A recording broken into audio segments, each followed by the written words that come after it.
ஸ்தோத்திரம் உண்டாவதாக. அனைவருக்கும் ஓய்வு நாள் நல்வாழ்த்துக்கள். இந்த வாரம் எத்தனாவது பாடம் நம்ம பார்க்குறோம்? 7வது பாடம். தலைப்பு விசுவாசிக்கிறவர்கள் பாக்கியவான்கள்னு சொல்லிட்டு நம்ம பார்க்குறோம். கடந்த நாட்களில் கடந்த 3 வருடங்களாக பார்க்கும்போது நம்ம எதை குறித்து எல்லாம் பார்த்துருக்கோம்? சாட்சிகள், யோவானுடைய சாட்சி, மக்களுடைய சாட்சி, சமரர்களுடைய சாட்சி, சீசர்களுடைய சாட்சி, இது எல்லாமே நம்ம என்ன பண்ணியிருக்கோம்? பார்த்துருக்கோம்.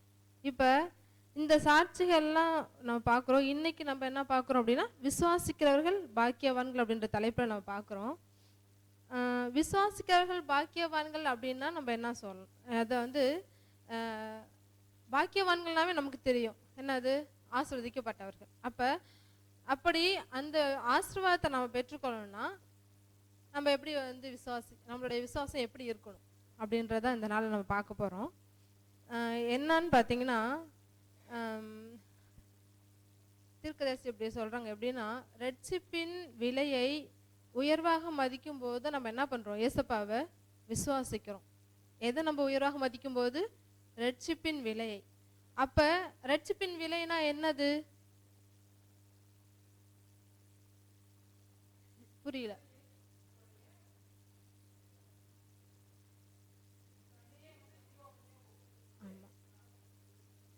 ஆமாம், இயேசு கிறிஸ்து எனக்காக மரித்தார் அப்படின்ற ஒரு விஷயத்தை நம்ம உணரும் போது நம்ம என்ன பண்ணுறோம்? சாட்சியாக இருக்கிறோம் அப்படின்னு சொல்லி பார்க்குறோம்.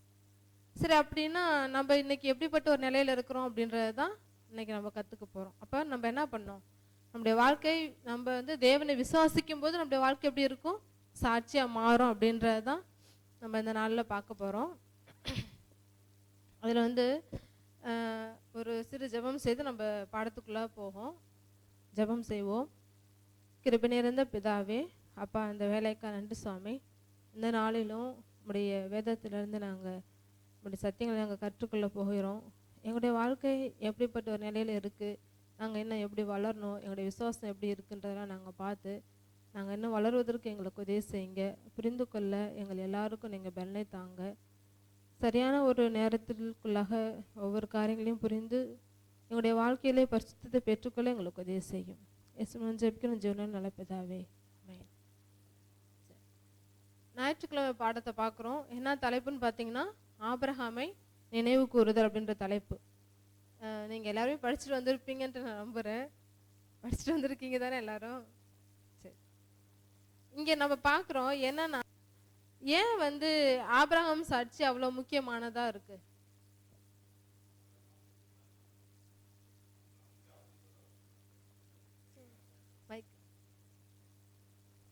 அப்போ என்னது, ஏன் அப்படி சாட்சியம் முக்கியம்னா, யூதர்கள் எப்படி நினைக்கிறாங்க? ஆபிரகாம அவங்களோட பிதாவா நினைக்கிறாங்க. சரிங்களா?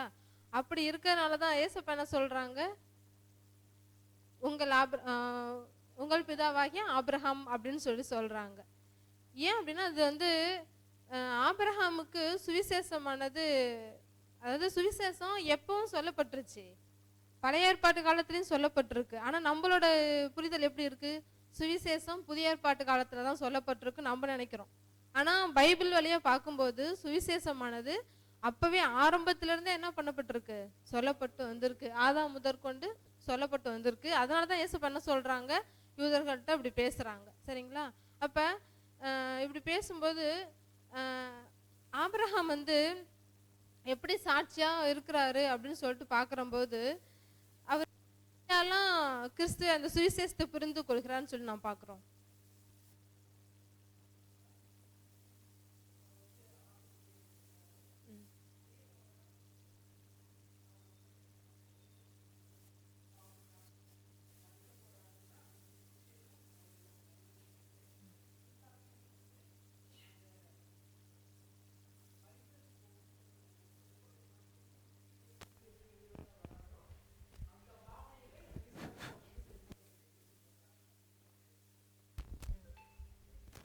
இப்ப இயேசு கிறிஸ்து எப்படி அதை சொல்றாரு?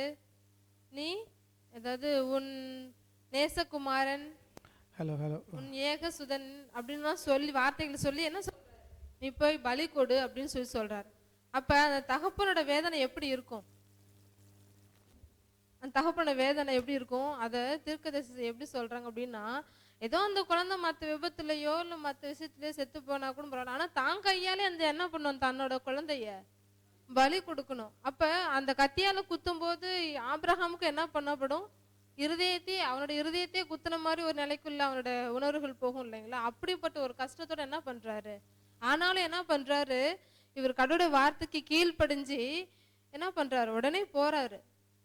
போகும்போது அங்க என்ன ஆகுது, அவருக்கு இந்த 3 நாள் பிரயாணம் இல்லைங்களா அந்த மலைக்கு போறப்ப, இப்ப எவ்வளவு ஒரு கஷ்டப்பட்டிருப்பாரு.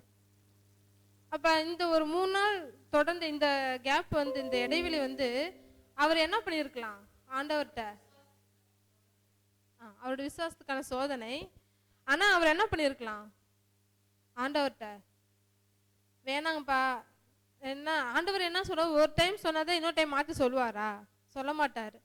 இவர் என்ன பண்ணியிருக்கிறாரு, போய் அதாவது சோதம் கொமரா பட்டணத்தெல்லாம் அழிக்கும் போது அவங்க தூதர்கள்லாம் பேசினாங்க பார்த்தீங்களா, அதே மாதிரி இவருக்கு இந்த குறிப்பிட்ட காலத்துல உனக்கு குழந்தை பிறக்கும் அப்படின்னு சொன்னதெல்லாம் சொல்லும்போது அந்த தூதர்கள்லாம் பேசுனாங்க பார்த்தீங்களா.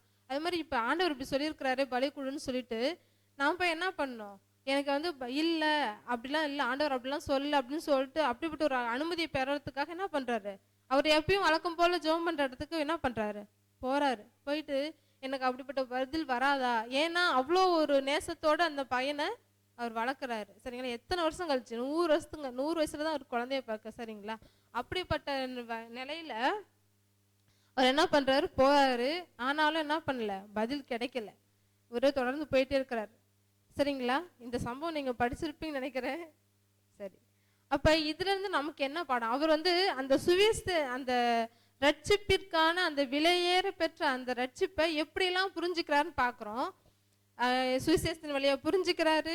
அந்த மலையில போய் ஆடை பலி கொடுக்குற, அதாவது மகனை பலி கொடுக்குற சமயத்துல என்ன பண்றாரு, கத்தி எடுத்து ஓங்கிட்டு இருக்கும்போது ஆண்டவர் என்ன பண்றாரு, தடுத்துடுறாரு. அப்போ ஒரு ஆட்டை காட்டுறாரு இல்லைங்களா, அந்த ஆட்டை பிடிச்சி என்ன பண்ணு, நீ பலி கொடு, இப்ப நீ கர்த்தருக்கு பயந்துருக்கன்னு சொல்லிட்டு நான் நம்புறேன் அப்படின்னு சொல்லிட்டு சொல்றாரு சரிங்களா. அப்ப எதன் விளையாவும் பாக்குறாரு,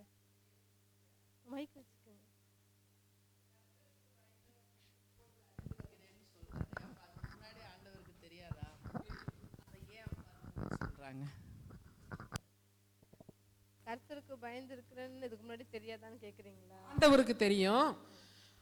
அந்த விசுவாசத்தை பகிங்கரப்படுத்தி வெளியில கொண்டு வர்றாரு.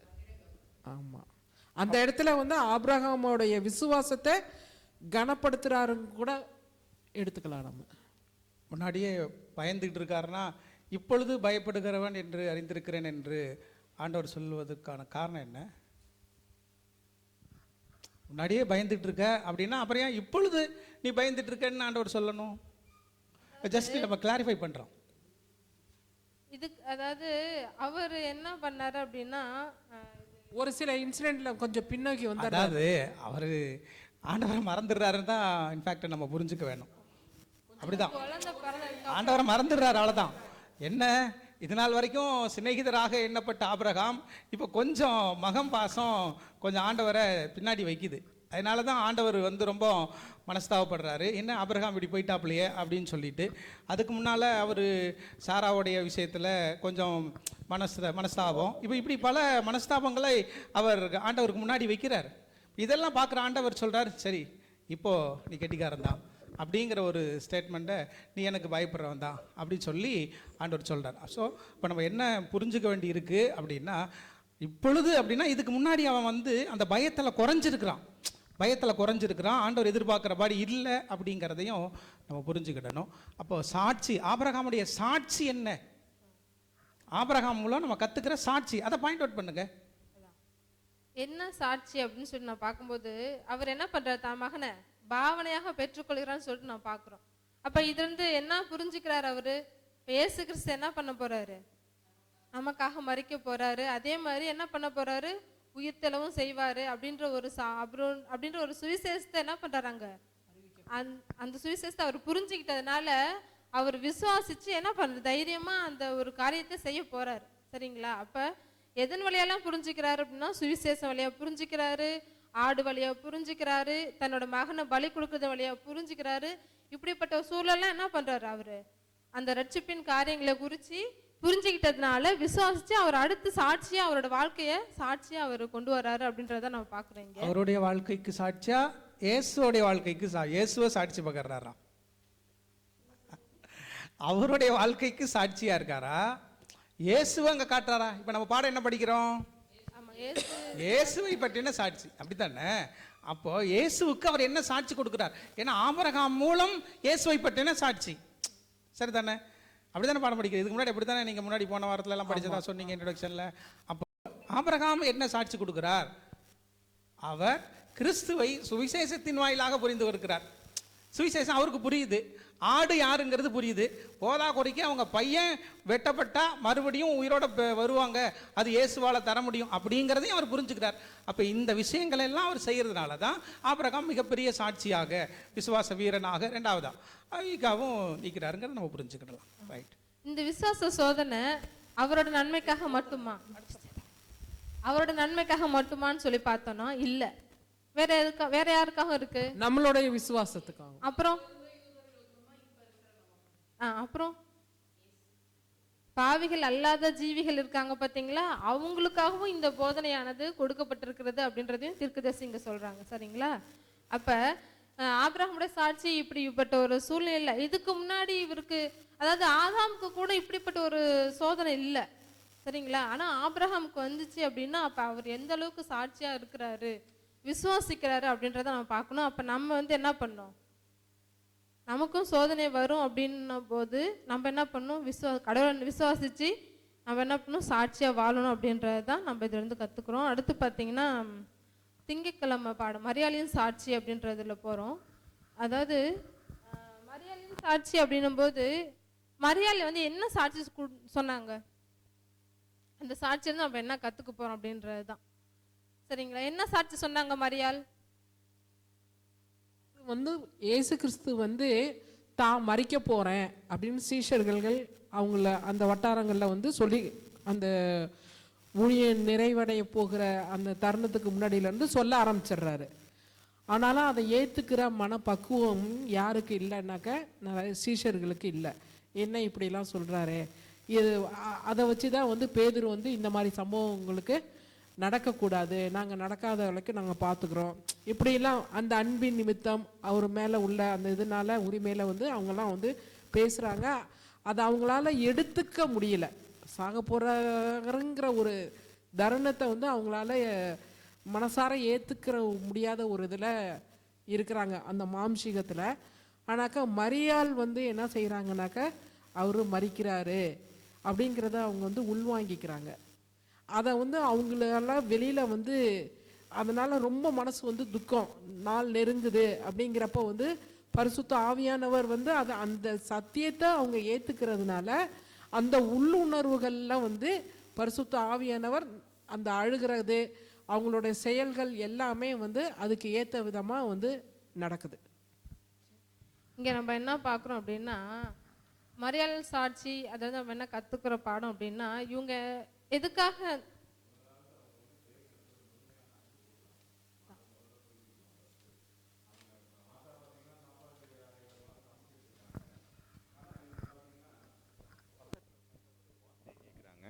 விலை உயர்ந்த பணம், அது அவர் சொல்றது படி பார்த்தா 300 பணம்ன்றாரு யாரு, யூதாஸ். ஆனால் அந்த இடத்துல அவங்க போய் அவர் காலில், அவ்வளோ பேருக்கு மத்தியில் போய் காலில் கொட்டி முடியால் துடைக்கிறாங்கன்னா அவங்க எவ்வளோ தூரம் தேவன் மேலே அன்பு செலுத்துகிறாங்கன்றதை நம்மளால் ஃபஸ்ட்டு புரிஞ்சுக்க முடியும். ரெண்டாவது பார்த்தீங்கன்னா அவர் நம்மளுடைய பாவங்களுக்காக மரணிக்க போகிறாருங்கிறதையும் அவங்க புரிஞ்சுக்கிறாங்க. அப்போ அதுலேருந்து அவர் தான் உலக ரட்சகருங்கிறத அவங்க அறிக்கையிடுகிறார்கள். அவர் முதலாவது அவங்க அறிக்கையிடுறாங்க, அவர் ரட்சகருங்கிறத, அவர் மேலே அன்பு செலுத்துகிறாங்க, அவருடைய மரணத்தை அவங்க புரிஞ்சுக்கிட்டு அறிக்கையிடுறாங்க. இதை நம்ம பார்க்கலாம். அது மட்டும் இல்லை, என்ன ஒரு விஷயம் அங்கே நடக்குது அப்படின்னா, அவர் ராஜாவா முடிசூட போகிறாங்க அப்படின்னு தெரிஞ்சதுனால இவங்க என்ன பண்ணுறாங்க, அப்போனா ஃபஸ்ட்டு நான் தான் போய் அவரை கனப்படுத்தணும் அப்படின்னு சொல்லிட்டு இவங்க என்ன பண்ணுறாங்க, முந்திக்கிறாங்க. சரிங்களா? அது மட்டும் இல்லை, எதுக்காக அந்த ஒரு காணிக்கை அவங்க செலுத்துகிறாங்க, அந்த ஒரு செயல் அவங்க செய்கிறாங்கன்னு பார்த்தீங்கன்னா, அவங்க கிறிஸ்துவ இது பண்ணுறாங்க, அவரோட மரணத்தை அடக்கம் பண்ணுவதற்கு எத்தனமா அந்த காரியங்களை செய்கிறாங்க. இன்னொன்று அவங்க அன்பு கூறுறாங்கன்னு சொல்கிறோம் இல்லைங்களா. இன்னொரு விஷயம் பார்த்தீங்கன்னா, அவங்க நன்றி உள்ளவங்களாக இருக்காங்க. எதுக்காக? தன்னோட பாவத்தை ஆண்டவர் மன்னிச்சிட்டாரு அப்படின்றதுக்காகவும், தன்னோட சகோதரனை என்ன பண்ணிட்டாரு, அவர் உயிரோட எழுப்பிட்டாரு அப்படின்ற இந்த விஷயங்களுக்கும் என்ன பண்ணுறாங்க, அவங்க அவர்கிட்ட அன்பு கூர்ந்து நன்றி உணர்வோடு என்ன பண்ணுறாங்க, விலையேற பெற்ற அந்த ஒரு நலதம் என்ன களங்கமில்லாத நலதன்ற தைலத்தை என்ன பண்ணுறாரு வாங்கிட்டு வந்து அவங்க யாருக்கும் தெரியக்கூடாதுன்னு சொல்லிட்டு என்ன பண்ணுறாங்க, முட்டி போட்டு அந்த காரியங்களை செய்கிறாங்க. ஆனால் அந்த வாசனை என்ன பண்ணுது, எல்லாருக்கும் தெரிய வந்துடுது. சரிங்களா? அப்போ இதுலேருந்து நம்ம என்ன கற்றுக்குறோம் அப்படின்னா, மரியாள்கிட்டருந்து நம்ம என்ன கற்றுக்குறோம், அந்த விஷயம் நமக்கு தெரியும். ஏன்னா அந்த வாசனை எதை குறிக்குது, யாரை சொல்லுது, ஏசப்பாவோட மரணத்தையும் உயிர்த்தெழுதலையும் சொல்லுது நமக்கு தெரியும். அதே மாதிரி இவங்கள்ட்ட நம்ம என்ன சாட்சி கற்றுக்குறோம் அப்படின்னா, அவங்க எப்படிப்பட்டவங்களா இருந்தாங்க, ஆண்டவருக்கு நன்றி உள்ளவங்களா இருந்தாங்க, அன்பு உள்ளவங்களா இருந்தாங்க. அதே மாதிரி தான் ஃபஸ்ட்டு போய் கனப்படுத்தணும் அப்படின்னு சொல்லிட்டு என்ன பண்ணாங்க, முந்திக்கிட்டாங்க. சரிங்களா? அப்போ விலையேற பெற்ற அந்த அந்த தைலத்தை வாங்கிட்டு வந்து கடவுள் பாதத்துலேயும் தலையிலும் ஊற்றி என்ன பண்ணுறாங்க, கடவுளுக்கு நன்றி சொல்கிறாங்கன்னு சொல்லிட்டு நம்ம பார்க்குறோம். அப்போ இந்த விஷயங்களை நம்ம பார்க்கும்போது, இதை பார்க்கும்போது யூதாஸுக்கு என்ன ஆகுது, அவங்க மேலே ஒரு கோபம் வருது. சரிங்களா? உடனே இவர் என்ன பண்ணுறாரு, இதை வந்து விற்று ஏழைங்களை கொடுத்துருக்கலாமே, ஏன் இப்படி வேஸ்ட்டாக செலவு பண்ணுறீங்க அப்படின்லாம் சொல்லிட்டு சொல்கிறாங்க. ஆனால் ஆண்டவர் என்ன பண்ணுறாரு, பதில் தராரு. சரிங்களா? இல்லை, என்னை வந்து இவளை வந்து நீ விட்டுட்டு தடுக்காத, இவள் வந்து என்னை அடக்கம் பண்ணப்படுவதற்கு எத்தனமா இதெல்லாம் செய்கிறா அப்படின்னு சொல்கிறாங்க. சரி, இந்த ஒரு விஷயம், அதாவது ஏசப்பா மறிக்க போகிறாங்கன்ற ஒரு சுவிசேஷம் அவங்க தெரிஞ்சது மனசில் வச்சுட்டு என்ன பண்ணுறாங்க, முன்னாடியே ஆயத்தப்படுத்தி வச்சுறாங்க.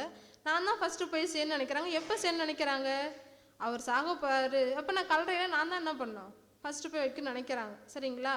ஆனால் என்ன பண்ணுறாங்க, பரிசுத்தாவின் தூண்டுதலால் அவங்க முன்கூட்டியே செய்கிறாங்க. சரி, இதே வந்து அந்த செத்து போன அந்த கல்லறையில் அவங்க செஞ்சுருக்கும்போது இந்த வாசனை அந்த கல்லறைக்கு மட்டும்தான், கல்லறையோட முடிஞ்சிருக்கும். சரிங்களா? வேறு எங்கேயும் பரவி போயிருக்குங்களா? இல்லை. சரிங்களா? அப்போ இந்த ஒரு செயல் அவங்க செய்கிறாங்க. இது மற்றவங்கலாம் போய் பார்க்கும்போது, மற்ற ஸ்திரீகள்லாம் போய் செய்யும்போது அது என்ன ஆகுது, அவங்களுக்கு பயனற்ற விதமாக மாறிடுது. ஆனால் இவங்க என்ன பண்ணுறாங்க, அந்த கடவுளை கனப்படுத்துறதில்ல முந்திக்கிறாங்கன்னு சொல்லிட்டு நம்ம பார்க்குறோம். இப்போ நம்ம கற்றுக்கிற பாடம் என்னன்னு சொல்லி பார்க்கும்போது, நம்ம கடவுளை கனப்படுத்துகிறோமா, முன்னாடி முந்திக்கிட்டு எந்த இடத்துலும் கடவுளை நான் கனப்படுத்தணும்னு முந்திக்கிறோமா? அவங்க விலையேற பெற்ற அந்த காணிக்கையினால என்ன பண்ணாங்க, கடவுளை கனப்படுத்தினாங்க. இன்றைக்கி நம்ம எப்படி கடவுளை கனப்படுத்துகிறோம் அப்படின்ற காரியங்களையும் நம்ம பார்க்கணும். அது மட்டும் இல்லை, ஒரு செத்ததுக்கப்புறம் இருக்கணும் செய்யணும்னு வச்சுருந்ததை உயிரோடு இருக்கும்போதே செய்கிறாங்க. அப்போ அவரோட அன்பு விசுவாசமும் எப்படிப்பட்டதுன்னு சொல்லிட்டு ஏசப்பா என்ன சொல்கிறாங்க பார்க்குறாங்க. இப்போ அவளை குறித்து அவ வந்து மரியாள் வந்து ஏசப்பாக்கு செஞ்சதை விட ஏசப்பா என்ன பண்ணுறாங்க, அதிகமாக அவங்களுக்கு கொடுக்குறாங்க. இந்த சுவிசேஷம் எங்கெல்லாம் பேசப்படுதோ அப்போ இவளை பற்றியும் அங்கே எல்லோரும் பேசப்படும் அப்படின்னு சொல்லிட்டு சொல்கிறாங்க. சரிங்களா? அப்போ நம்ம கடவுளை கனப்படுத்தணும், கடவுளை நம்ம நேசிக்கணும், விலையேற பெற்ற காரியங்களை நம்ம கொடுத்து கடவுளை என்ன பண்ணோம், கடவுளுக்கு அன்புள்ளவங்களா நன்றி உள்ளவங்களா நம்ம இருக்கணும் அப்படின்றது தான் இந்த இதுலேருந்து பாடம். எக்ஸ்ட்ரா ஒரு டிப்ஸு என்ன அப்படின்னா, யூதாஸை பற்றி நீங்கள் பேசுனீங்க. யூதாஸ் வந்து வருத்தப்பட்டான்ல, அவனுடைய குணம் வந்து நம்ம தெரிஞ்ச விஷயந்தான். ஆனால் மரியாளுடைய இந்த கனம் பண்ணுகிற ஒரு செயல்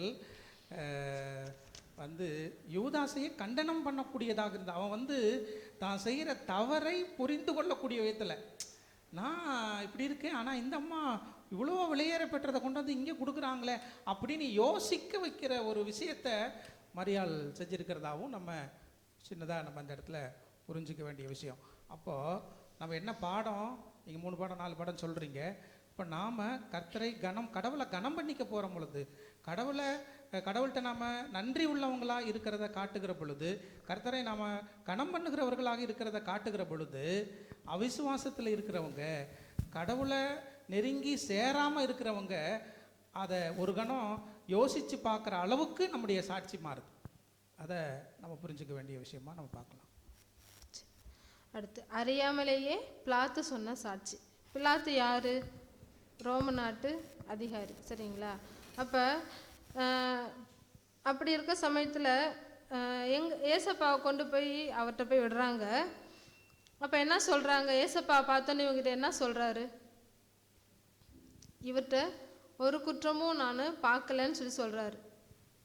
எத்தனை டைம் அந்த வார்த்தையை சொல்லி சொல்கிறாரு? 3 முறை சொல்கிறாரு. ஒவ்வொரு முறையும் அவர் வந்து அண்ணாட்ட காய்பா ஏரோது இவங்கள்ட்டலாம் போயிட்டு வந்துட்டு வரும்போதெல்லாம் என்ன பண்ணுறாங்க, திரும்பவும் சொல்கிறாரு நான் வந்து இவர்கிட்ட ஒரு குற்றத்தையும் காணலன்னு சொல்லிட்டு சொல்கிறாரு. அப்போ இவருக்குள்ள ஏன் மற்றவங்கள்ட்டலாம் வந்து இயேசு கிறிஸ்து மற்றவங்களாம் கேள்வி கேட்பாங்க இல்லைங்களா, இயேசுக்கிட்ட வந்து கேள்வி கேட்கும்போது இவர் என்ன சொல்லல, ஒரு வார்த்தையுமே சொல்லலை சரிங்களா. ஆனால் பிலாத்துக்கிட்ட மட்டும் வந்து நீங்கள் கேட்கும்போது நீங்கள் ஏன் அப்படி இருக்கீங்க, என்ன நீங்கள் ஒன்றும் சொல்ல மாட்டீங்களா, நீங்கள் என்ன இவங்க மேலே நான் வந்து இவங்க என்ன காரணத்துக்காக இவரெல்லாம் பிடிச்சிட்டு வந்திருக்கீங்க அப்படின்னு பல கேள்வி கேட்கும்போது நீங்கள் யார் என்னன்னு கேட்கும்போது என்ன பண்ணுறாரு இயேசு கிறிஸ்து, பதில் சொல்கிறாருங்களா?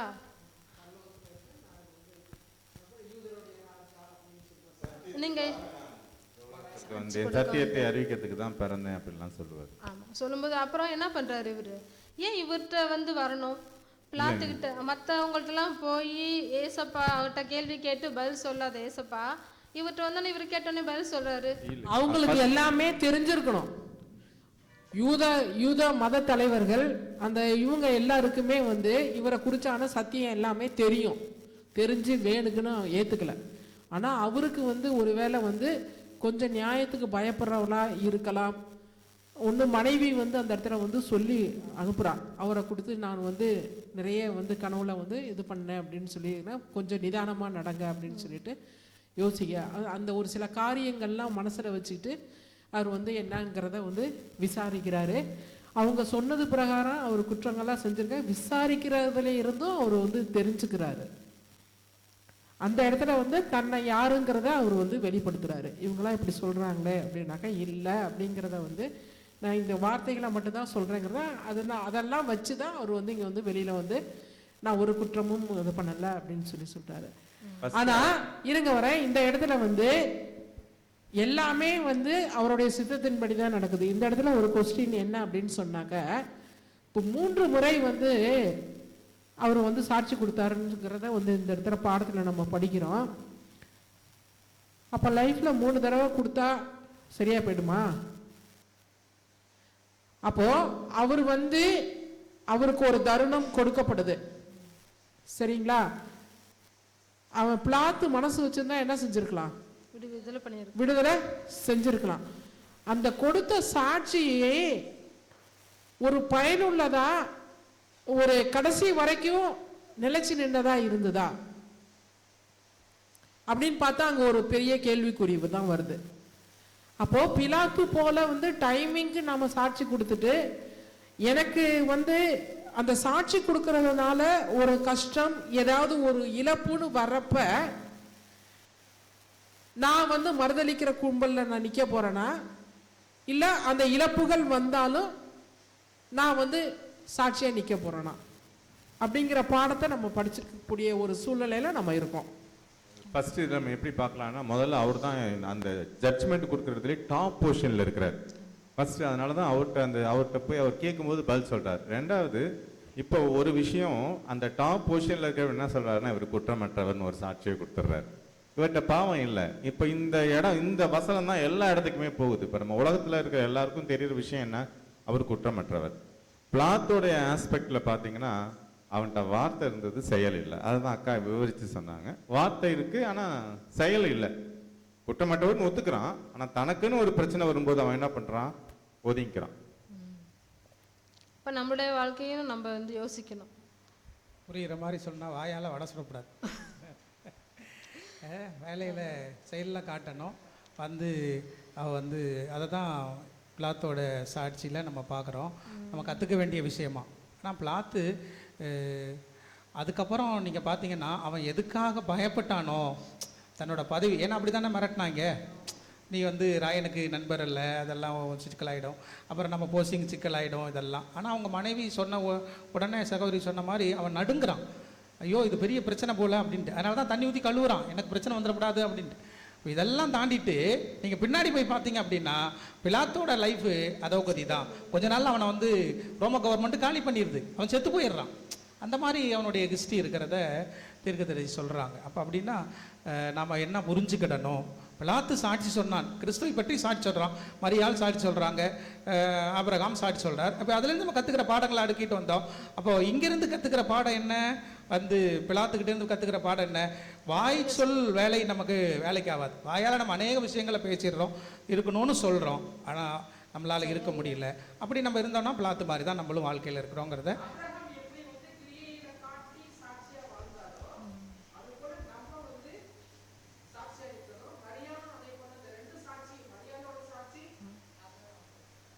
மரியாளோட சாட்சி ஆபிரகாமோட சாட்சி ரெண்டையும் நம்ம எடுத்தோம்னாக்க விசுவாசிச்சவங்க கிரியையில காட்டுறாங்க. எப்படி கிரியைகள்ல காட்டுறாங்க? இழப்புகள் வந்தாலும். அதுதான் ரொம்ப முக்கியம். நான் சத்தியத்துக்காக நிக்கிறப்ப என்னென்ன இழப்புகள் வரும்னு அவங்களுக்கு வந்த இழப்பு போலதான் எனக்கு வருங்கிறதெல்லாம் சொல்ல முடியாது. என்ன இழப்புகள் வந்தாலும் அவங்க எப்படி வந்து நின்னாங்களோ, அப்ப அந்த கூட்டத்துல வந்து அதை வந்து தனியா வீட்டுல வரவழைச்சு கூட, வீட்டுல எத்தனையோ தடவை வந்து போறாரு, அவங்க வீட்டுக்கெல்லாம் போய் தங்கி இருக்கிறாரு, மரியாள் மார்த்தாள் வீட்டுல எல்லாம் தங்கி இருக்கிறாரு.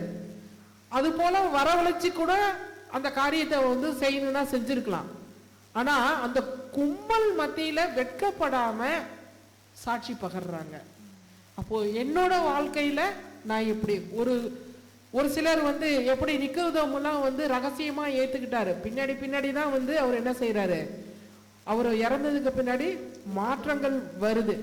அப்போ என்னோட வாழ்க்கையில நான் இன்னமும் தைரியமா வந்து மற்றவங்க கிட்ட வந்து நான் சாட்சி உள்ள வாழ்க்கை அவரை குறித்து நான் அறிக்கை பண்ணுறவங்களா இருக்கிறேன்னா, இல்லை நான் இன்னும் வெக்கப்பட்டுக்கிட்டு ஷையாக ஃபீல் பண்ணிக்கிட்டு அப்படியே உட்காந்துக்கிட்டு இருக்கிறேன்னா, எப்படி போய் சொல்கிறதுன்னு அந்த தைரியம்லாம் இல்லாமல் இன்னும் நாம் உட்காந்துட்டு இருக்கோமா அப்படிங்கிறத பார்க்கணும்.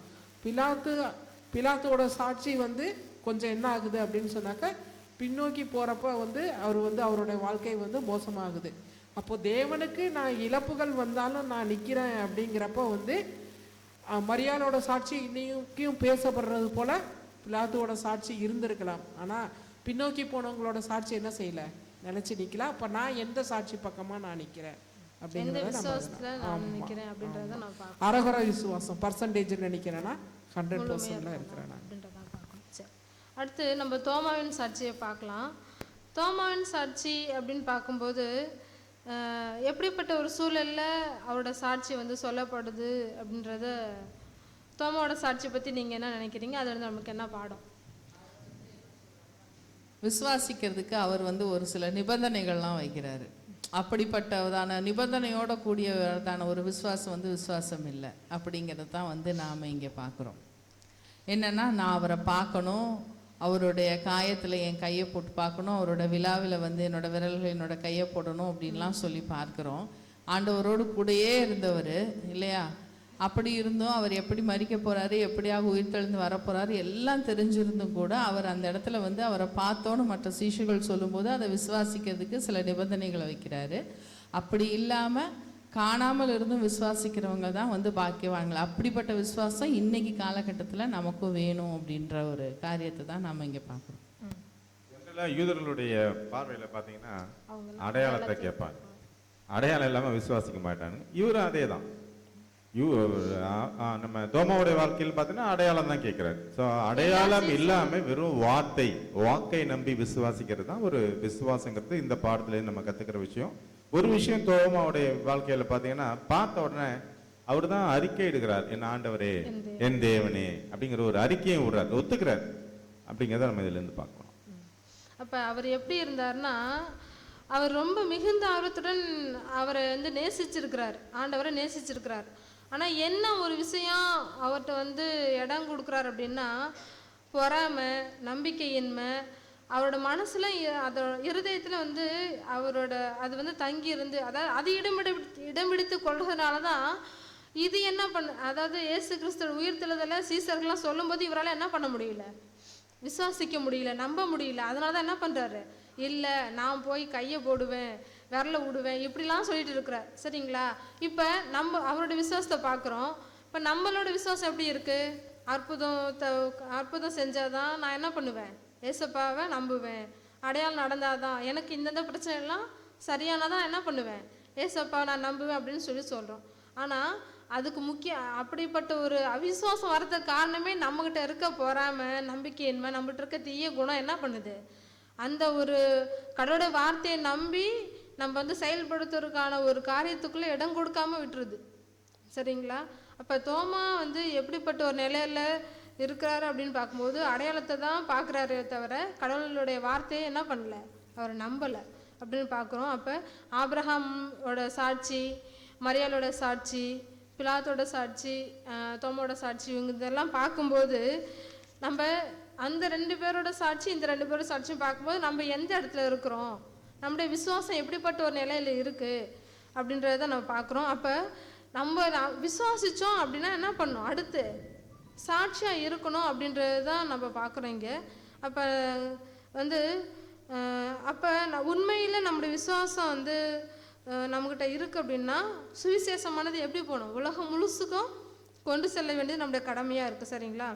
அப்போ அந்த ஒரு காரியத்தை நம்ம செய்யணும் அப்படின்னா ஏசப்பாவை மேசியாவை நம்ம ஏற்றுக்கிறோம் அப்படின்னா அதை வந்து நம்ம பரிசுத்த ஆவியின் உதவியோட வேதத்தை ஆராய்ந்து ஒவ்வொரு நாளும் அவரோட வார்த்தைப்படி நடக்கும்போது நம்ம என்ன பண்ணுறோம், அவரை உலக ரட்சகராக நம்ம அவரை ஏற்றுக்கொண்டு நம்ம சாட்சியுள்ள வாழ்க்கை வாழ்வதற்கு நமக்கு அது மிகவும் பிரயோஜனமாக இருக்குன்னு சொல்லிட்டு இந்த நாளில் நம்ம கற்றுக்குறோம்.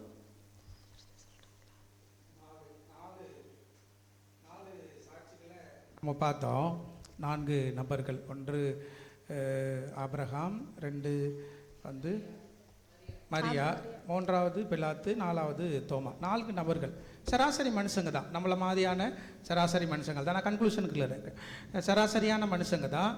இப்போது இவங்களுடைய பலவீனங்களை பாருங்கள். ஆபிரகாமுடைய பலவீனம் நாம் நிறைய பேசிட்டோம், நிறைய படிச்சிருக்கிறோம். அடுத்து மரியாளுடைய பலவீனம் நமக்கு தெரியும்.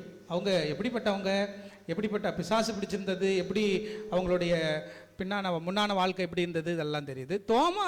தோமாவுடைய சராசரி வாழ்க்கையை புரிஞ்சுக்கணுன்னா அவன் ரொம்ப பலவீனமான மனுஷன். என்ன எப்படி அவன் கால்குலேஷன் பண்ணுறாங்கிறத ஸ்பிரிட் ஆஃப் ப்ராப்பர்ட்டி சொல்கிறாங்க அப்படின்னா, இப்போ முறை வந்தப்போ தோமா இல்லை, ஏசப்பா உங்களுக்கு சமாதானம்னு சொல்லிட்டு போய் ஏசப்பா நின்றுக்கிட்டு இருந்தப்போ வந்து தோமா இல்லை. இப்போ ஏசப்பா போயிட்டாரு. மறுபடியும் 1 வாரம் கழிச்சு தான் வரும்பொழுது ஆண்டவரே என் தேவனேன்னு வந்து அதை அக்செப்ட் பண்ணுறாரு. இப்போ இந்த 1 வார கேப்பில் அதை யோசிக்கிறான். என்ன யோசிக்கிறான், இவங்க போய் சொல்லியிருப்பாங்களோ, ஏசு கிறிஸ்துவை பார்த்துருப்பாங்களோ, பார்த்து நான் வந்து நான்லாம் நம்ப மாட்டேன், கையில் வந்து தொட்டு பார்த்தா தான், விழாவில் போட்டு பார்த்தா தான் நான் நம்புவேன் அப்படிங்கிறதெல்லாம் போய் சொல்லியிருப்பாங்களோ அப்படின்னு கூட யோசிக்கிறான். எதுக்காக இந்த பாயிண்ட்டை நான் வைக்கிறேன் அப்படின்னா, எதுக்காக இந்த பாயிண்ட்டை சொல்ல வரேன்னா, அந்த அளவுக்கு அவன் வந்து பலவீனமானவன்.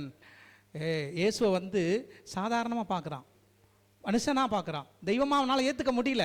எப்படி இந்த 1 வாரத்தில் வந்து இப்போ ஏசப்பா சொல்கிறாரு, இவன் சொன்ன வார்த்தை என்னது, என் கையை நீட்டி அவருடைய காயத்தை தொட்டால் ஒழிய, என் கையை அவருடைய விழாவில் போட்டால் ஒழிய.